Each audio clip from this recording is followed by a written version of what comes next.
Okay, welcome back to another video. In this video we're going to be doing an unboxing of this Bang & Olufsen speaker. Actually probably should have looked it up before I just started filming.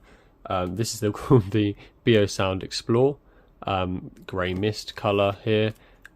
Quite a heavy box already, which is a lovely sign. As we know with speakers, literally the heavier the better. Just means bigger magnets, bigger speakers, bigger drivers, better sound, literally. It's simple maths with speakers, so heavy box. For a small size anyway, so that's looking good. Looking like a nice packaging as well. Looking like a nice design speaker. Obviously Bang & Olufsen, very well known brand, and renowned for good sound. So it will be interesting. I've got Bang & Olufsen speakers in the car. That's about it. I experience with these, so it'll be interesting. Be my first unboxing and obviously review to come. And first unboxing using the tripod, so hopefully this is a better experience for you. Less wobbling about and stuff like that. So I think it's definitely better so far. We've got the plastic off, and we've got a lid, solid stuff on the top, and we seem to have the speaker straight away just ready to pull out. Yep, seems to have some covering on the top and bottom here, like just some plastic stuff to keep it all safe, I guess. And wow, a very premium feeling speaker, very nice materials, and yeah, still we've got that. It's quite weighty. It's not a light speaker for the size, and very definitely metal, very strong metal. Looks very premium, very premium materials and a premium design, which is obviously what we expect from this company. So that's good. So we've got a little box at the bottom here. That seems to be all we've got.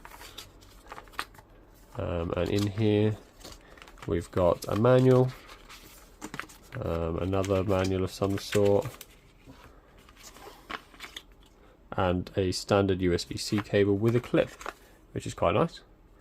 Wow, yeah, also very premium feeling, very nice metal, as you can hear. That's not plastic. Very nice, I have to say. We'll put that one back for now, and we'll get onto the speaker itself. So we seem to have the USB-C at the bottom there with either a mic or an indicator for the charger. Up top, got a Bluetooth light and it's very like soft textured plasticky feel. Very nice actually. See if it's got any battery. Yep. And that seems to be a mic at the back there, probably not a light for charging. Obviously not like touch buttons on these. These are physical, very premium feeling, but nonetheless physical buttons, which is probably better for an outdoor speaker. You don't want water falling on the top or something like that, and so yeah. We've got a very premium kind of handle here with the little Bang & Olufsen logo, and yeah, overall, honestly, one of the nicest little speakers, especially for the size, one of the nicest speakers quality wise that I've ever felt, and that's not an over exaggeration. It honestly is a lovely feeling thing. It feels more like art than a speaker, so hopefully the sound reflects in that and it's not all show, if you see what I mean. So yeah, look out for the review. But for now, that's all I've got for you.